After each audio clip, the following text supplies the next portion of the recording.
दिन भर दिन इन्फ्लेशन बढ़ता जा रहा है, यानी कि महंगाई होते जा रही है। बिल्स हमारे सबके बढ़ते जा रहे हैं, प्राइस सब चीज़ों के ऊपर जा रहे हैं। लेकिन इस महंगाई पर गोल्ड हमें क्यों प्रोटेक्ट नहीं कर पा रहा है? क्यों नहीं वो तेज़ी पकड़ पा रहा है? आज की वीडियो में हम इसके बारे में बात करेंगे। आगे बढ़ने से पहले आप लोगों के लिए एक सवाल मैं ड्रॉप करता हूँ, जो आप आंसर करना। इस टाइम पर अगर हमें क्रिप्टो करेंसीज़ या हमारे equity market, stock markets, gold, silver, हमें ये सब कोई भी रिटर्न नहीं दे पा रहे हैं, तो आप लोगों को क्या लगता है कौन सा ऐसे एसेट क्लास है या इंस्ट्रूमेंट है जो ऐसे टाइम पर महंगाई के समय हमें एक रिटर्न दे सकता है? अगर कोई ऐसे स्पेसिफिक स्टॉक का सेक्टर है तो वो बता सकते हैं। अगर आपको लगता है कोई स्पेसिफिक क्रिप्टो करेंसी है जो रिटर्न दे सकता है, आप उसका नाम दे सकते हैं। मेटल्स का तो खैर आपकी मर्जी, आपका क्या आउटलुक है, आप वो बता सकते हैं। आगे प्रोसीड करते हैं। Hello everyone and welcome to my channel. मेरा नाम है वरुण कुमार और मैं हूं आप लोगों का इंडियन बिलियनर।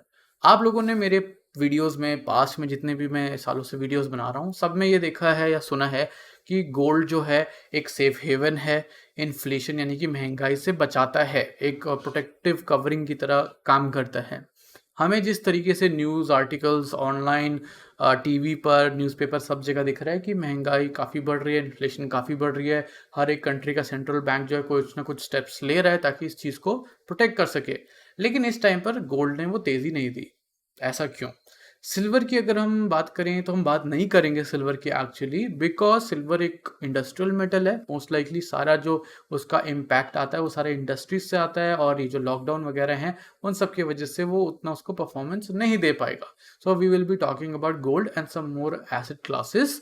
तो आगे बढ़ेंगे उससे पहले जल्दी से वीडियो को लाइक कर दो और चैनल को सब्सक्राइब कर दो। महंगाई की जैसी हमने शुरुआत में बात करी थी, तो एक बार हम आपको कुछ सीपीआई डेटा दे देते हैं इन्फ्लेशन का फॉर इंडिया फर्स्ट। इंडिया में अगर हम देखेंगे, अभी ये जून की बात हो रही है, तो ओवरऑल इट इज़ एट 7.04%।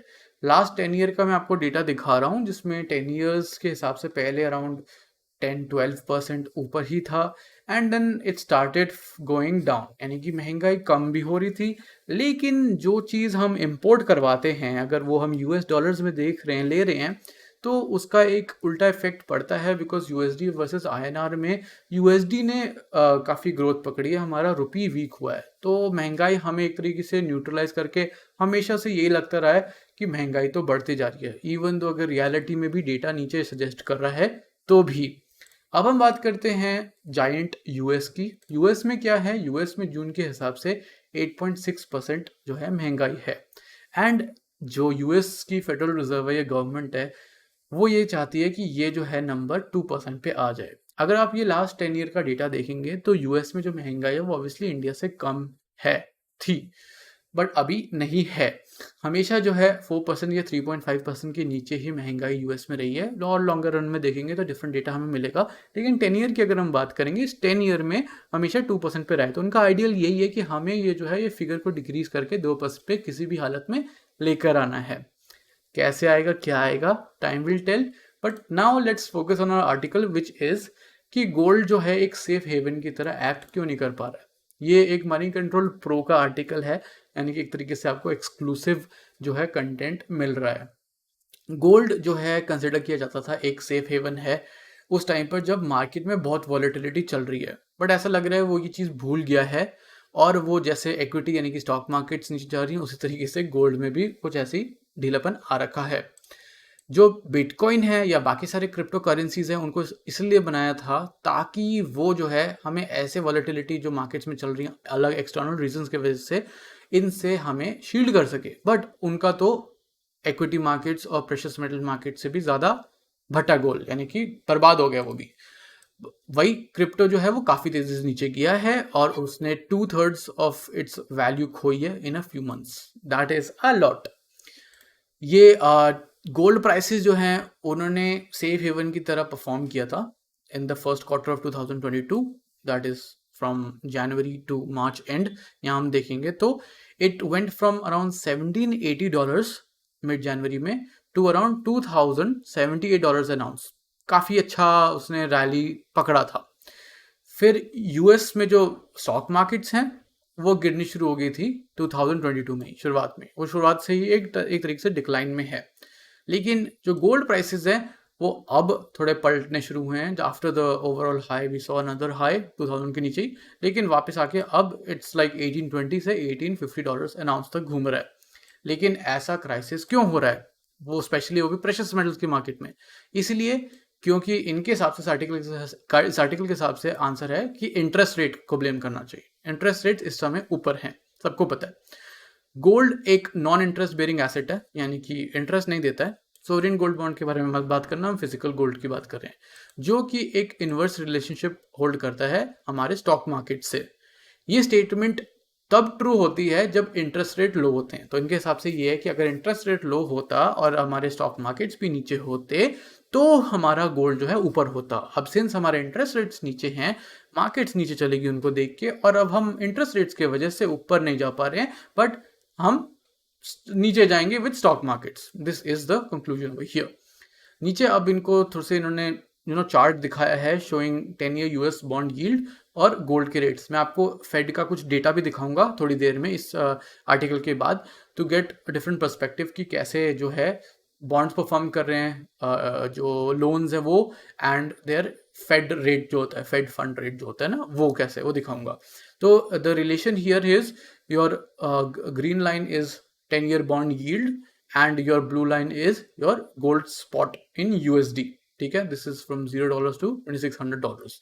तो यहाँ पे आप देखोगे जैसे ही आपके बॉन्ड यील्ड्स नीचे जाते हैं, लेट्स से आपका गोल्ड का जो प्राइस है वो ऊपर जा रखा है। एक टाइम पे ऑब्वियसली दोनों मीट करेंगे जब when they are one is going up and the other is going down. So but you can see the trend over here, this went down, this went up, this went up, this went down। ये चीजें चलती रहती हैं। तो जब भी yields increase होती हैं, इस टाइम पे अगर हम देखेंगे लेट्स से 2022 का अगर हम देखें तो यील्ड्स ऊपर हो रखी हैं, देखो कहाँ से कहाँ जा रखी हैं। तो एंड जो सेम चीज़ है, हमारा गोल्ड फिर 2000 से नीचे आ गया है। तो it means that there is a chance that obviously the yields will go down back again and that means the metal can go up, but just एक सिनेरियो है। सो इसमें एक चीज़ ज़रूर नोट करने की बात है, वो है हमारी क्वांटिटेटिव ईजिंग। ये जो होता है ये बेसिकली जब पैसा प्रिंट किया जाता है, ठीक है, वो क्यों करते हैं? ताकि लिक्विडिटी बढ़े है और मार्केट में जो है मनी सप्लाई जो है वो इंक्रीज हो जाए। तो 2007 और 8 का जो फाइनेंशियल क्राइसिस हुआ था उसमें जो है, मतलब उसके पीरियड के बाद जो मेल्टडाउन जो भी हुआ था उसमें जो इंटरेस्ट रेट्स थे वो गिरने शुरू हो गए थे। और उस पीरियड के समय अगर हम देखेंगे 2007 ऑनवर्ड, तो वहां पे गोल्ड जो था आपका अराउंड $780 एन आउंस से रैली कर गए थे up to 1800 plus $। You see that the after effects of QE and जो भी डिसीजंस लेते हैं। 2017 से 18 के बीच में यूएस फेड ने क्वांटिटेटिव टाइटनिंग शुरू की थी, जिसे हम QT कहते हैं। दिस इज द रिवर्स या vice versa of your QE, quantitative easing. इसमें क्या होता है कि लिक्विडिटी कम करने की कोशिश करेंगे, मनी सप्लाई को कम करेंगे, और जो सेंट्रल बैंक होता है वो अपना एसेट को किसी को बेचता है ताकि जो प्राइस है एसेट का वो कम हो जाए। एंड बेसिकली कंक्लूजन या इसका फाइनल जो पॉइंट होता है करने का ये होता है कि इंटरेस्ट रेट्स बढ़ जाए। ठीक है, तो बॉन्ड यील्ड्स जो हैं वो बढ़ने शुरू हो गए थे। 2017-18 की बात हो रही है, दिस इज समवेयर हियर। ठीक है, बॉन्ड यील्ड्स बढ़ने शुरू हो गए थे और गोल्ड का जो प्राइस है वो गिरना शुरू हो गया था, क्योंकि गोल्ड में से लोगों ने पैसे निकाल दिए और बॉन्ड्स यील्ड देते हैं, इंटरेस्ट देते हैं, तो उसमें इन्वेस्ट कर दिया। 95% जो भी इन्वेस्टमेंट की जाती है गोल्ड ETF में वो यूएस से होती है और यूरोप से होती है। तो यहाँ पर एक चार्ट शो कर रखा है इन लोगों ने, इनफ्लोज एंड आउटफ्लोज जो है गोल्ड ETF में, और ये गोल्ड के प्राइस को कैसे अफेक्ट करता है। ये WGC यानी कि वर्ल्ड गोल्ड काउंसिल का डेटा है। तो ऐसा यहाँ मेंशन्ड है कि गोल्ड के जो प्राइसेस हैं वो फ्लोज जो ETF में होते हैं, इनफ्लो आउटफ्लो, उस पर डिपेंड करते हैं। कहते हैं किसी भी एक्सटर्नल और कोई फैक्टर से ज्यादा तो इस पर डिपेंडेंट है। ये जो ETFs हैं, ये जो फ्लोज हैं, ये जो है डिपेंड करते हैं बॉन्ड की यील्ड्स पे। सब इंटरकनेक्टेड है और सब सरकार के हाथ में होता है। फिर अब हम अगर यहाँ देखेंगे तो एक ये चीज है कि इट्स ओवर हियर, ये सेम जो ट्रेंड है इस समय हमें मार्केट में दिखता जा रहा है। जो यूएस फेड है उसने अनाउंस किया था कि वो QT इनिशिएट करने वाला है और रेट्स को इंक्रीज कर रहा है ताकि इन्फ्लेशन को कंट्रोल करे जो अभी चल रहा है। और जो गोल्ड के प्राइसेस है उन्होंने करेक्ट करना शुरू कर दिया और पैसे जो हैं गोल्ड में से निकल के बॉन्ड्स में जाने शुरू हो गए। जो यूएस डॉलर राइज कर रहा है और हाईएस्ट इंटरेस्ट रेट्स हैं, उसमें इन्वेस्टर्स ने क्या किया, गोल्ड को ईटीएफ्स को बेचा और वही जो पैसा है वो बॉन्ड्स में लगा डाला। इन्वेस्टर्स ने चाहे गोल्ड में से पैसा बाहर निकाल दिया हो, लेकिन जो सेंट्रल बैंकर्स हैं उनको अभी भी फेथ है कि गोल्ड परफॉर्म करेगा। अब देखो, कोई भी सेंट्रल बैंक जब बाय करता है, हमें न्यूज़ आती है, हम सुनते हैं, हमें लगता है कि सेंट्रल बैंक बाय कर रहा है तो हमें भी बाय करना चाहिए। एक सेंट्रल बैंक बाय करता है क्योंकि देखो उसके रिजर्व में वैसे अलग अलग चीज़ें हैं, उसके पास फॉरेन करेंसीज है, उसके पास मेटल्स हैं, वो कभी भी डंप पंप एंड डंप कर सकता है। हमें सच डंपिंग का ज़्यादा पता नहीं चलता, हमें ये पता चलता है जब वो खरीद रहा होता है। जब से एक सेंट्रल बैंक खरीदता है तो कभी कभी अलग सेंट्रल बैंक जो होते हैं बाकी कंट्रीज के वो इन्फ्लुएंस हो जाते हैं, और कभी कभी ऐसा होता है कि जो इंसान होता है वो भी इन्फ्लुएंस हो जाता है। जैसे मैं कहूँगा अरे सेंट्रल बैंक खरीदा, मैं भी खरीदूंगा। So something like that, because I think they know something, उनको ऐसा कुछ पता है जो हमें नहीं पता है। WGC का एक सर्वे था जिसमें 57 सेंट्रल बैंक्स थे। उसमें ऐसा कहा जा रहा है कि 25% जो एक्सपर्ट्स थे या जो भी लोग थे, उन्होंने कहा कि वो अपने गोल्ड रिजर्व्स को इंक्रीज करेंगे इन द नेक्स्ट 12 मंथ्स, अगले एक साल तक। और 2021 में ये सेम सर्वे में कहा था अराउंड 21% लोग जो हैं, जो सेंट्रल बैंक्स हैं, वो गोल्ड होल्डिंग्स इंक्रीज करेंगे। ओके, सो द WGC सर्वे उसने रिवील ये किया कि सेंट्रल बैंक्स जो है डेवलप्ड कंट्रीज में वर्सेस दोज जो emerging markets and developing economies हैं, जिसे हम EMDE कहते हैं। इस EMDE में वो वाली कंट्रीज आ सकती हैं जैसे हमारा India, China, Turkey, Russia, Saudi Arabia और भी बहुत सारी हैं। ये डेटा मैंने 2019 से लिया था। तो यहाँ पे डिवाइड कर रहे हैं लोग बिटवीन डेवलप्ड कंट्रीज एंड जो बाकी जो डेवलपिंग इकोनॉमीज हैं। इस सर्वे रिपोर्ट के हिसाब से 25% जो सेंट्रल बैंक्स थे वो जो हैं मोस्टली जो है सारे EMD नेशन से हैं जो बाय करना चाहते हैं। बेसिकली ये जो डेटा आया था ना कि 25% जो है इंक्रीज करना चाहते हैं अपने रिजर्व्स, ये सारे जो डेटा है it is from EMDE Nations. अब हम बाकी कंट्रीज की बात करें, अगर चाइना की बात करें, रशिया की बात करें, US की बात करें, इनका गोल्ड रिजर्व्स आपको पता है कितना है। बट स्टिल अगर हम EMD नेशंस की बात करें तो इसमें रशिया और चाइना भी फिर भी बाय कर रहा है और इंडिया भी लेट्स से इसमें बाय करता है। तो समझ सकते हो आप 80% ऑफ EMD सेंट्रल बैंक्स जो हैं वो एक्सपेक्ट करते हैं कि उनका गोल्ड रिजर्व जो होगा वो इंक्रीज हो जाएगा अगले साल। सो नेक्स्ट ईयर का भी कुछ यहाँ पे इंफॉर्मेशन हमें दे रखी है। सेंट्रल बैंक्स जो हैं वो एक क्वेश्चन प्रोवाइड करते हैं गोल्ड के प्राइसेस को। यस, इसीलिए क्योंकि देखो जब बाइंग शुरू होती है तो हमारी अगर कंज्यूमर लेवल की देखें वर्सेस हम बैंक्स की देखें तो वो एक ही क्वार्टर में 30-30, 40-40, 50-50 टन उठाते हैं वर्सेस हमारा कंज्यूमर डिमांड जो आ रही है। वैसे इंडिया में कैसे 800 टन होती थी, अब शायद हाफ के आसपास हो गई है, 400-500 टन के आसपास आ चुकी है। तो ईयरली डेटा के हिसाब से ही है, बट सेंट्रल बैंक्स जो है उनकी बड़ी परचेसेस भी होती हैं। तो जो ब्रॉड डायरेक्शन है वो बेसिकली ETF फ्लो से होगा कि वो किस तरफ को फ्लो करता है, एंड वो जो है डायरेक्टली कनेक्टेड है बॉन्ड के मार्केट में। तभी लोग, काफ़ी लोग होते हैं उनको बॉन्ड्स बिल्कुल नहीं पसंद, क्योंकि उनको लगता है कि उसके वजह से हमारा जो फिजिकल गोल्ड है, जो मेटल जो रियल है, उसका जो है प्राइस मैनिपुलेट हो रखा है। बिकॉज ये सारा ETFs क्या है, फिजिकल गोल्ड थोड़ी है, ये पेपर गोल्ड है, पेपर के उस पर हम गोल्ड ले रहे हैं एंड दे रहे हैं। जो इंटरेस्ट रेट हाइकिंग साइकिल है और जो क्वांटिटेटिव टाइटनिंग है, इसका जो रिजल्ट होगा ना बेसिकली फ्यू मंथ्स बाद होगा। इट्स लाइक जैसे आपको डॉक्टर ने दवाई प्रिस्क्राइब कर दी, आपने दवाई खा ली तो वो 5 मिनट में आपको रिजल्ट नहीं देगा। कभी कभी होता है आपको हफ्तों तक खानी पड़ती है, कभी कभी आपको महीनों तक खानी पड़ती है, एंड उसके बाद आपको पता चलता है कि आप कैसे फील कर रहे हो।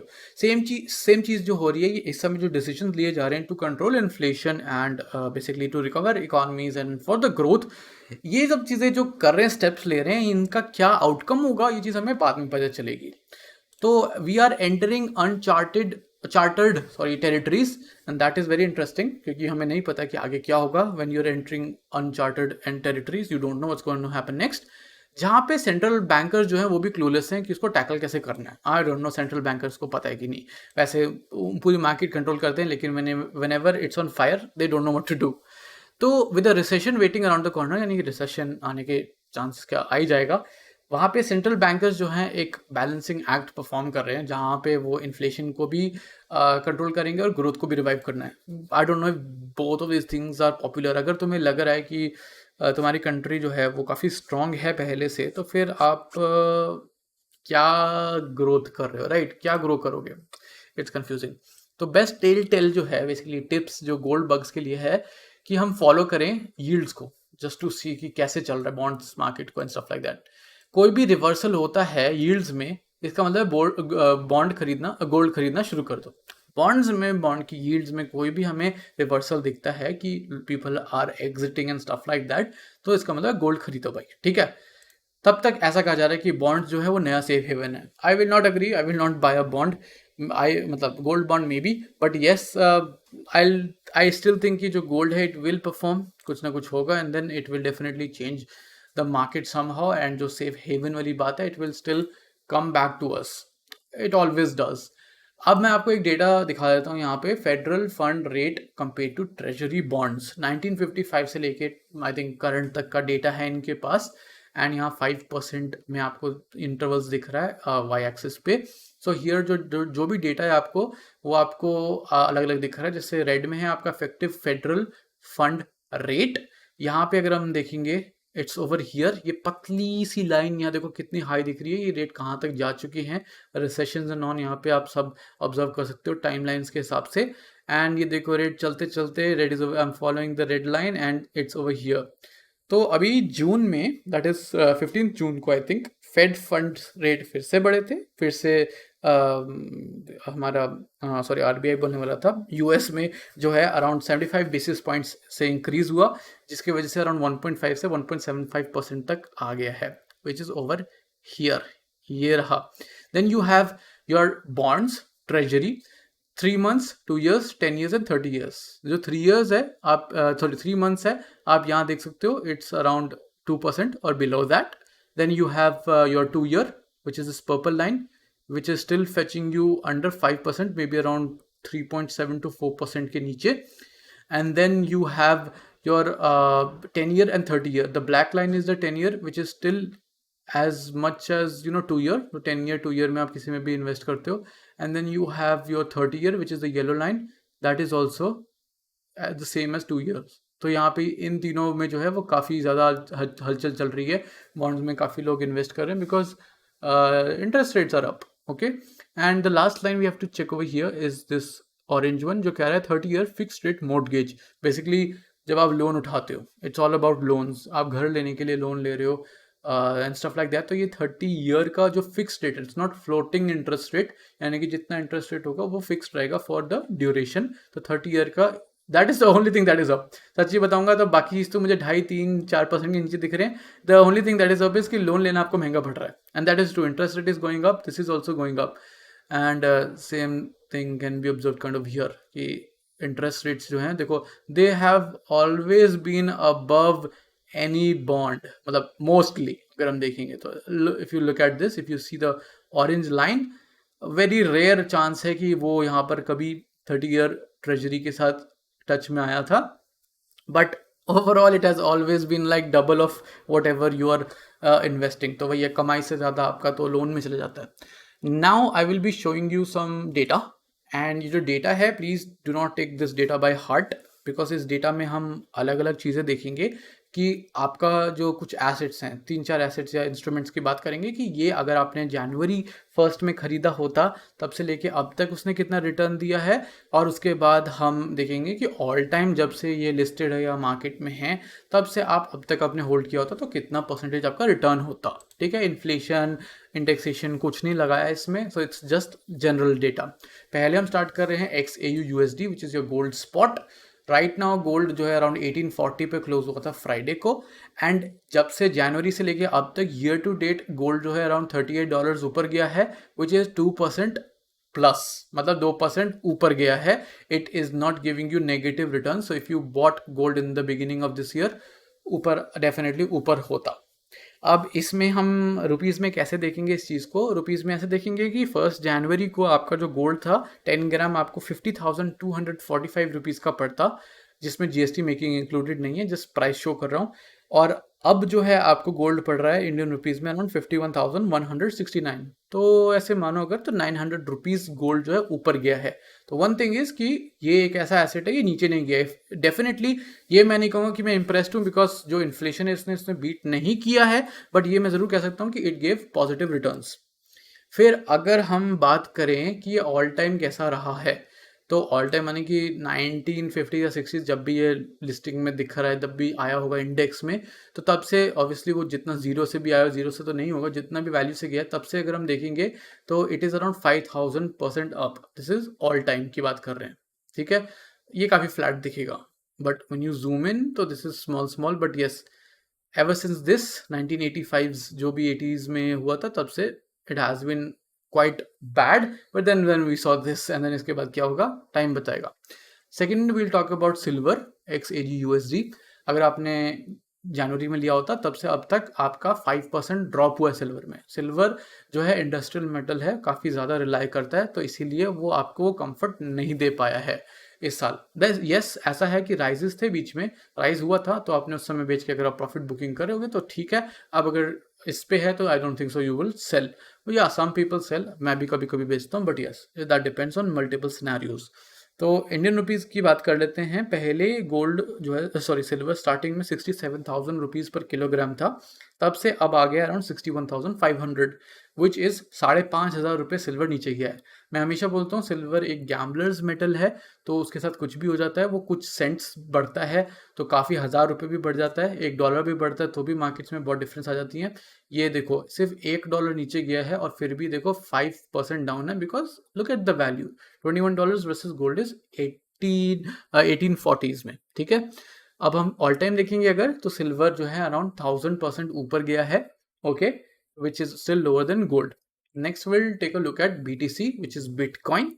यहाँ पे अगर आप देखोगे bitcoin is at around $19,800 and ये जो चीज़ है आपको ईयर टू डेट में आपको अराउंड 58.5% तक नीचे जा चुकी है। आई थिंक कल ये शायद 17 या 18,000 के नीचे चला गया था, which was more than 60%। And one thing to note, please do not call this digital gold, because अगर ये डिजिटल गोल्ड होता तो या तो ये जो इन्फ्लेशन चल रही है उस हिसाब से थोड़ा तो एडजस्ट करके आपको कुछ तो पॉजिटिव 5% या 10%, अगर प्लस में नहीं तो माइनस तक होता। Halving is not the best thing. And जब हमने पहले आर्टिकल में पढ़ा कि जो मार्केट की वॉलेटिलिटी है उसको कॉम्बैट करने के लिए क्रिप्टो करेंसीज जो है वो एक तरीके से वो फ्रीडम देती हैं, तो definitely this is not true. I don't care अगर ये $20,000 $60,000 हो जाता है within the 6 months, but that makes no difference in my opinion. मैंने पर्सनली इसमें एक दो बार इन्वेस्ट करने की कोशिश करी। I am not a very big investor, but मैं समझने की कोशिश करी and I tried, but it wasn't my cup of tea, तो I exited with a nominal loss. But yes I exerted because मेरे को नहीं रहना था इसमें इन्वेस्टेड। आई डोंट केयर, मैं जैसे मैंने बोला चाहे मल्टी बिलियनर भी बना सकता है आपको, श्योर, बट ये भी कर सकता है। तो maybe I don't have that risk appetite या capacity कि I can see my investments going down by 60%. I'm better off with 1-2% up down in gold as compared to this. But yes, all time high देखेंगे तो interesting data मिलेगा। अगर मैं इसके नुकसान की बात भी कर सकता हूँ तो मैं ऑल टाइम हाई की भी बात कर सकता हूँ। तो यहाँ अगर आप देखोगे तो it has I think it was listed around 2010 और समथिंग, और इसका प्राइस इस टाइम पे वर्सेस मतलब देखोगे कितना राइज हुआ है, तो it is this much all time, and I think this is 3 crore% or something. Boom, boom, boom. 2 crore 91 lakh 94,000%, and this is at $19,000. तो अगर हम ये $50,000 पे देखते या 60,000 पे देखते डेफिनेटली थ्राइस होता, 3 से 9 crore%. Yes that's a lot, but ये है ना कि यहाँ पर कितने लोगों ने बाई किया, कितने लोगों ने इस चीज़ पे ट्रस्ट किया होगा, and after looking at this अब कितने कर रहे होंगे, I don't know, you tell me. Next is Sensex, basically Nifty Sensex की बात करेंगे। हमारे इंडियन इंडेक्सेस जो है, सेंसेक्स जो है अभी अराउंड 51,360 रुपीज़ पर है। इस साल अराउंड अभी तक 7,822 पॉइंट्स नीचे गया है, which is around 13%। And Nifty जो है वो भी इसी के आसपास 13% के करीब नीचे गया है। एंड यस देखो सेल ऑफ चला, यूएस में भी बहुत सेल ऑफ चला, इंडिया में भी सेल ऑफ चल ही रहा है, so that is one reason कि markets are going down. And I am also invested in some stocks and I am a learner, I am new, तो इसलिए मैं भी समझने की कोशिश कर रहा हूँ कि ये कैसे चलता है and stuff like that. But yes my portfolio is also down, but stocks I still have more faith as compare to crypto currencies. Next all time high अगर हम देखेंगे हमारे सेंसेक्स का, तो it has been around 40,000% and this is from 1979। I think 1979 के आसपास या 1980s में लिस्टिंग पहले हुई थी, तो तब से लेके अब तक 40,000 का रेस देखा गया। तो I am still, this is still still okay, better than just something that just halves overnight. तो not overnight, with in a few months, but still you understand कि हाँ वो आपको अमीर भी बना सकता है, बट वो आपको रोड पे भी ला सकता है अगर आप बेचोगे तो। हाँ, उससे मेरा लास्ट पॉइंट आता है इस वीडियो से रिलेटेड, इस टॉपिक से रिलेटेड, कि you are not in a loss until you sell it. ये आपने बहुत जगह सुना है, बहुत सारे गुरुज ने आपको समझाया होगा।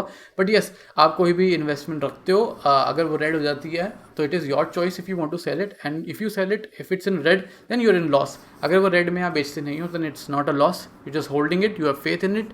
वो ऊपर जाएगा तब बेच सकते हो। You can say the same for your cryptocurrencies if you have those. Don't worry, don't panic.